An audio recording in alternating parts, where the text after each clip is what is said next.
Makala a connu une ambiance festive. Hormis Eddie Kapand, d'autres détenus ont aussi recouvré leur liberté. Aux côtés de leurs membres de famille, ils n'ont pas manqué d'exprimer leur joie tout en remerciant le chef de l'État. C'est un sentiment de joie. Merci au président de la République. Fachi Beton, qu'il règne éternellement.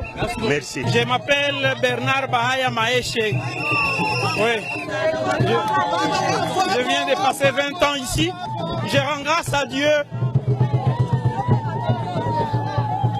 Et je bénis le chef de l'État qui vient d'essuyer les larmes de ma famille.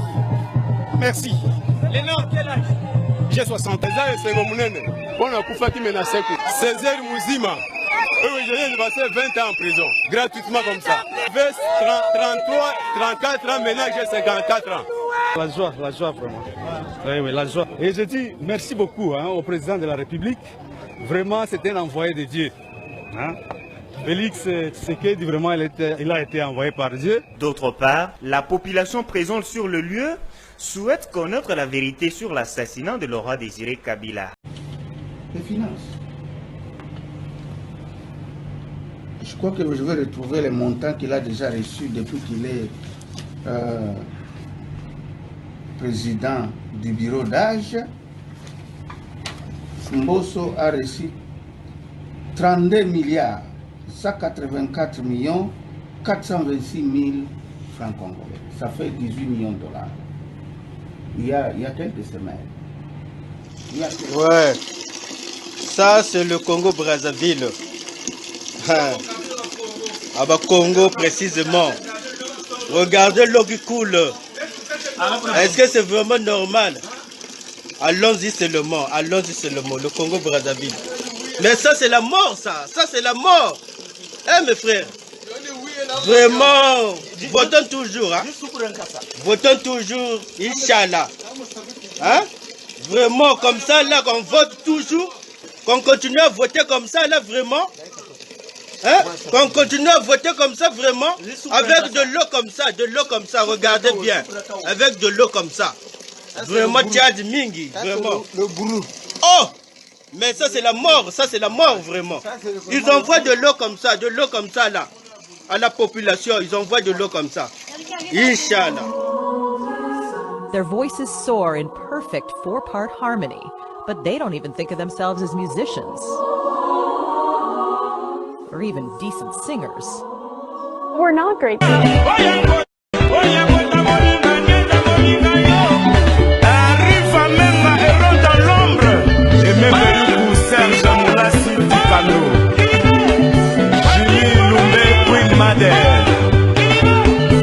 Bukangalonzo, les Congolais doivent retenir une fois pour toutes que le pays a perdu 205 millions de dollars. 205 millions de dollars. Nous l'avions perdu et ce ne sont pas des déclarations, nous avons tout un rapport documenté, des chiffres. Qui ont bouffé cet argent? Oui, et vous savez, sur la question de qui ont bouffé l'argent, j'invite les gens à savoir qui ont géré Bukangalonzo.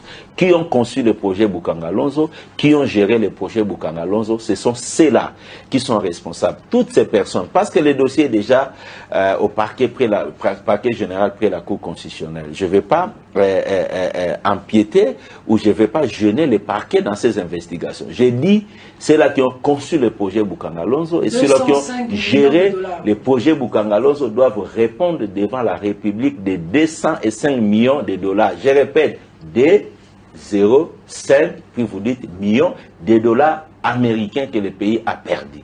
Nous avons des preuves des OPI, des titres de paiement, cet argent est sorti. Nous savons dans quel compte cet argent est allé et nous savons qu'est-ce que ça a donné à la République. C'est-à-dire, ce que nous avions sorti, c'est 285 millions de dollars. Et ce que nous avions perdu, c'est 205 millions de dollars. Vous ne voulez pas nous citer les noms de personnes qui ont bouffé cet argent ici? C'est là qui ont conçu le projet, c'est là qui l'ont matérialisé et c'est là qui ont géré le projet. Les Congolais le savent, je laisse aux cours et tribunaux d'instruire. Et le moment venu, et moi, je suis sûr, je suis confiant, peu importe le temps que ça va prendre, le procès Bukangalonzo aura lieu. Moi, je suis confiant.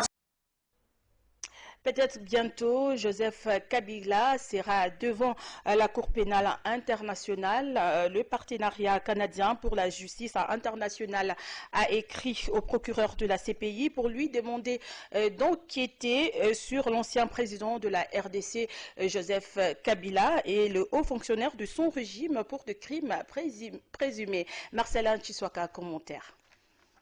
À travers une lettre datée du 17 juin 2020 et signée par 17 autres experts et organisations de la société civile, le partenariat canadien pour la justice internationale demande au bureau du procureur de la Cour pénale internationale d'examiner laborieusement le rôle et la responsabilité de Joseph Kabila et de son régime. Ces avocats évoquent les atrocités incluant de meurtres, de détentions arbitraires, de la torture, de violences sexuelles et de disparitions forcées. Selon le PJCI, l'impunité persistante de ces crimes a contribué à un climat de peur et à une escalade alarmante de la violence en République démocratique du Congo sur fond de rumeurs selon lesquelles Joseph Kabila envisagerait de revenir au pouvoir.